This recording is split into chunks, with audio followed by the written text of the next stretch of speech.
Analisis kebijakan pemerintah dalam permintaan dan penawaran di sektor pertanian. Assalamualaikum warahmatullahi wabarakatuh. Salam sejahtera untuk kita semua. Shalom, Om Swastiastu, Namo Buddhaya, salam kebajikan. Adil Katalino, Bacuramin Kasaruga, Basengat Kajubata. Arus, arus, arus. Perkenalkan, nama saya Pujaka Leluni dari kelompok 11 yang akan menjadi moderator pada presentasi kali ini. Jadi, topik menarik yang akan kita bahas kali ini adalah tentang analisis kebijakan pemerintah dalam permintaan dan penawaran di sektor pertanian. Kenapa kami memilih sektor pertanian? Karena sektor pertanian Indonesia merupakan komponen penting dari pembangunan nasional yang memiliki peran penting dalam membangun fondasi kokoh bagi ekonomi negara. Selain itu, ada kebijakan-kebijakan pemerintah yang sangat berpengaruh pada permintaan dan penawaran di sektor pertanian. Mengapa demikian? Mari kita bahas topik ini bersama-sama. Yang pertama, ada kerangka teori yang akan dibahas oleh Ecclesia Valentin. Halo semua, perkenalkan nama saya Ecclesia Valentin Brusendiring. Di sini saya akan menjelaskan mengenai kerangka teori. Sebelum itu, kita harus mengetahui dulu konsep dasar permintaan dan penawaran. Permintaan adalah banyaknya barang atau jasa yang ditawarkan penjual pada kondisi pasar, periode, dan tingkat harga tertentu. Sedangkan permintaan adalah jumlah barang atau jasa yang ingin dibeli oleh masyarakat dengan berbagai tingkat harga dan waktu tertentu. Selanjutnya adalah konsep elastisitas permintaan dan penawaran. Elastisitas permintaan adalah tingkat kepekaan dari perubahan harga terhadap perubahan jumlah barang yang diinginkan. Dan elastisitas penawaran adalah tingkat kepekaan dari perubahan jumlah barang yang ditawarkan terhadap perubahan harga. Yang ketiga adalah kebijakan ekonomi terkait fiskal dan moneter. Yang pertama, kebijakan moneter. Kebijakan moneter dikenal sebagai langkah-langkah yang diambil oleh bank sentral suatu negara untuk mengontrol pasokan uang yang beredar. Beberapa instrumen yang digunakan kebijakan moneter yaitu: yang pertama, menaikkan atau menurunkan suku bunga. Yang kedua, menambah atau mengurangi cadangan bank. Dan yang ketiga adalah menentukan GWM atau giro wajib minimum. Selanjutnya adalah kebijakan fiskal. Kebijakan fiskal adalah serangkaian tindakan yang diambil oleh pemerintah untuk mengontrol pengeluaran dan pendapatan negara. Tujuan kebijakan fiskal adalah untuk merangsang pertumbuhan ekonomi, menjaga stabilitas dan keseimbangan pendapatan dan pengeluaran, dan memerangi masalah seperti pengangguran dan ketimpangan pendapatan. Berikut adalah beberapa instrumen dari kebijakan fiskal. Yang pertama, yaitu mengatur pengeluaran publik atau belanja proyek untuk merangsang pertumbuhan ekonomi. Yang kedua, memberikan subsidi kepada industri tertentu. Dan yang terakhir, menerapkan kebijakan pajak dan kebijakan utang. Kali ini saya ingin menjelaskan materi bagian analisis kebijakan. Dan di bagian materi ini menjelaskan mengenai latar belakang kebijakan, tujuan utama, dan mekanisme kerjanya. Yang pertama yaitu latar belakang kebijakan subsidi pupuk. Kementerian Pertanian sedang mengembangkan metode untuk menyediakan pupuk bersubsidi secara langsung kepada petani. Diharapkan bahwa penyaluran subsidi secara langsung akan menyelesaikan masalah turunan yang sering muncul selama pengadaan dan penyaluran komoditas pupuk bersubsidi. Tujuan kebijakan subsidi pupuk. Pertama, untuk mencegah duplikat data, pemerintah harus memperbarui daftar petani yang menerima pupuk bersubsidi, yang termasuk penggarap atau petani dengan luas lahan maksimal 2 hektar. Data ini harus disesuaikan dengan data nomor induk kependudukan atau NIK. Kedua, Kementerian Teknis harus meningkatkan kapasitas penyuluh pertanian. Ketiga, agar distribusi pupuk subsidi lebih tepat sasaran, distribusi dilakukan melalui penggunaan kartu tani secara nasional. Keempat, mengingat harga eceran tertinggi atau yang bisa dibilang HET, pupuk bersubsidi belum berubah sejak tahun 2012. Pemerintah dapat mempertimbangkan untuk menyesuaikan dengan kondisi ekonomi saat ini. Yang kedua yaitu latar belakang kebijakan regulasi ekspor atau impor. Disebabkan oleh perubahan iklim, konflik geopolitik, dan gangguan pada rantai pasokan global, stabilitas pasokan pangan di seluruh dunia telah sangat terganggu, termasuk di Indonesia. Pemerintahan harus mengambil tindakan strategis untuk menjaga ketersediaan pangan nasional karena ketidakpastian yang disebabkan oleh faktor-faktor tersebut. Kebijakan ekspor-impor yang fleksibel dan adaptif terhadap perubahan dunia merupakan langkah penting yang diambil. Tujuan kebijakan regulasi ekspor-impor. Yang pertama yaitu pengaturan kuota impor dalam upaya menjaga ketersediaan pangan. Pengaturan kuota impor merupakan salah satu alat kebijakan yang digunakan pemerintah untuk mengontrol arus masuk barang makanan dari negara lain untuk menjamin ketersediaan makanan yang memadai di pasar domestik. Penetapan kuota impor menjadi semakin penting di tengah krisis global ini.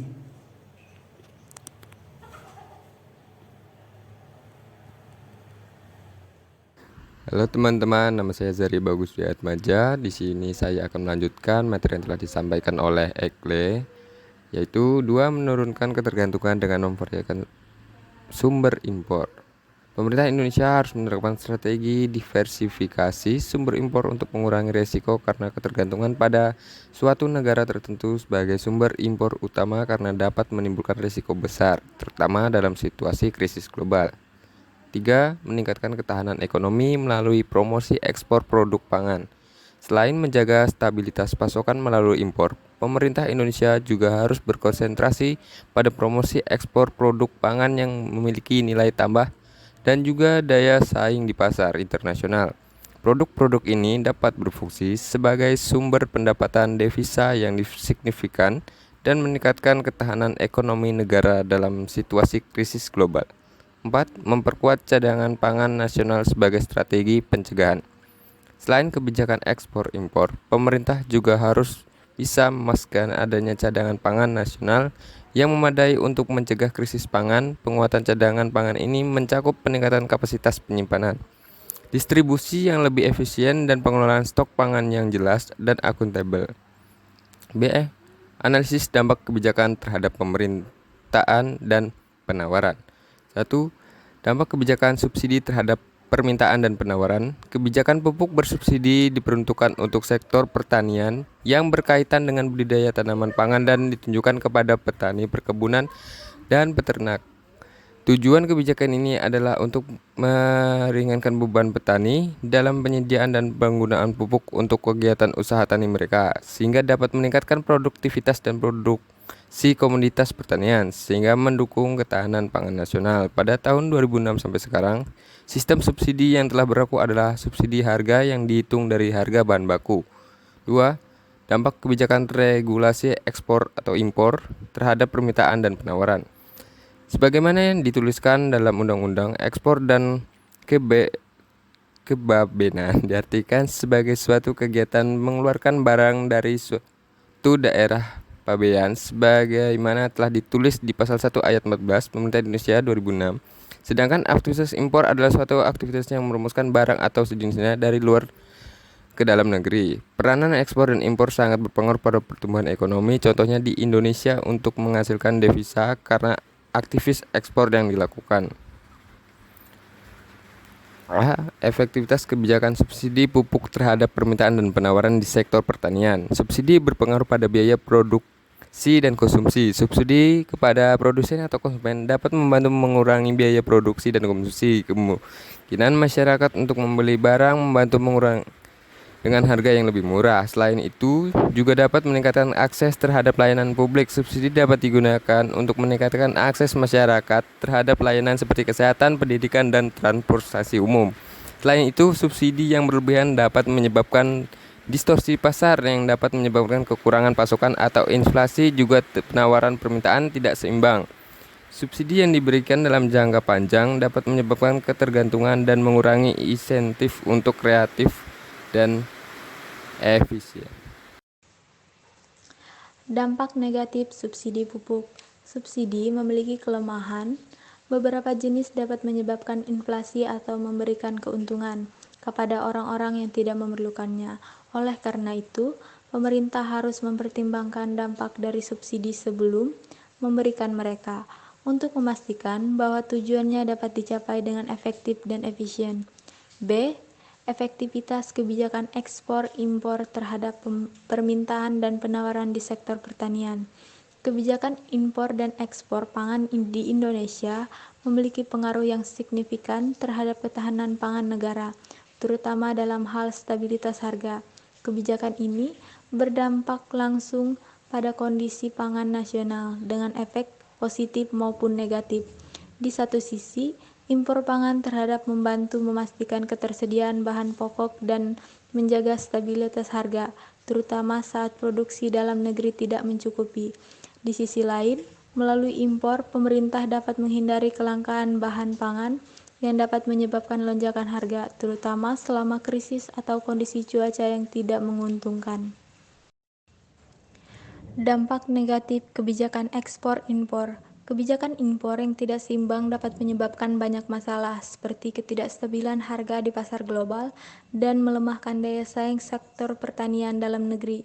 Petani lokal sering kesulitan bersaing dengan produk impor yang lebih murah, yang pada akhirnya mengakibatkan penurunan pendapatan dan penurunan kapasitas produksi pangan nasional. Hal ini disebabkan oleh sejumlah alasan, seperti kebijakan perdagangan internasional yang memudahkan impor dan ekspor, produksi lokal yang tidak mencukupi, dan perubahan pola konsumsi yang semakin beragam. Indonesia masih bergantung pada impor untuk memenuhi kebutuhan pangannya. C. Perbandingan kebijakan dalam sektor pertanian Indonesia dan negara lain. 1. Kebijakan subsidi pupuk. Kebijakan subsidi pertanian Jepang dan Thailand dianggap dapat menjadi model bagi Indonesia. Kementerian Pertanian Jepang, besaran pembayaran langsung ditetapkan untuk menutupi biaya pokok atas standar komoditas petani. Sedangkan, besaran pembayaran variabel ditetapkan untuk menjamin keuntungan normal petani. Ini didasarkan pada perbedaan harga antara harga jual panen petani dan harga jual standar pemerintah. Menurut Kementerian Pertanian Jepang, 1,15 juta petani menerima pembayaran langsung senilai 222,3 miliar yen atau setara dengan 22 triliun. Pada tahun 2011, subsidi pangan Indonesia jauh lebih kecil daripada nominal pembayaran ini. Tetapi di Jepang, nominal ini sangat kecil dibandingkan dengan anggaran kementerian, hanya mencapai 190 triliun per tahun. Kebijakan operasional lainnya adalah pemberian langsung untuk mendukung pendapatan petani dataran tinggi. Baik, itulah hasil presentasi kami pada topik kali ini. Sebagai kesimpulan, kebijakan pemerintah memiliki peran yang penting dalam menjaga stabilitas sektor pertanian yang ada di Indonesia, terutama dalam hal seperti produktivitas petani, ketahanan pangan, serta kesejahteraan petani kecil. Ada beberapa kebijakan yang dilakukan oleh pemerintah, yaitu subsidi pupuk dan regulasi ekspor-impor.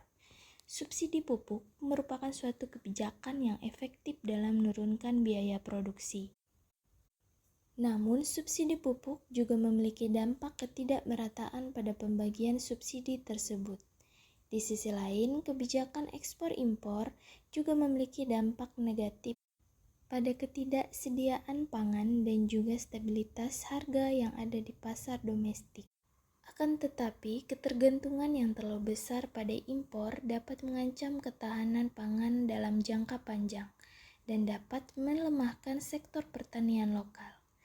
Untuk mencapai keberlanjutan dan ketahanan pangan, pemerintah perlu menyeimbangkan antara memberi dukungan untuk produksi lokal atau memberi impor yang lebih fleksibel. Selain itu, pembaharuan data dan juga infrastruktur penunjang yang sangat penting untuk memastikan kebijakan subsidi pupuk yang berjalan dengan efektif, merata, dan adil. Adapun saran-saran yang dapat dilakukan untuk meningkatkan efektivitas dari kebijakan tersebut. Yang pertama, ketepatan sasaran pemberian subsidi pupuk kepada petani. Ketepatan pemberian subsidi pupuk Ini dapat dilakukan dengan cara menyurvei secara langsung ke lapangan. Dengan itu, pembagian subsidi pupuk akan berjalan dengan lancar dan tepat sasaran, serta pemberian subsidi tersebut lebih merata. Yang kedua, metode perlindungan petani lokal dari impor yang berlebihan. Kebijakan impor harus dirancang agar tidak merugikan petani lokal. Dengan itu, pemerintah perlu menerapkan kuota impor yang lebih fleksibel dan didasarkan pada kebutuhan dan proyeksi produksi di dalam negeri. Keberagaman sumber impor juga penting untuk dipilah agar Indonesia tidak terlalu tergantung pada suatu negara, yang dapat menyebabkan resiko saat krisis global. Jadi, itu dia beberapa saran dari kebijakan subsidi pupuk dan kebijakan regulasi ekspor-impor yang perlu diperbaiki agar kebijakan tersebut lebih efektif dan menguntungkan.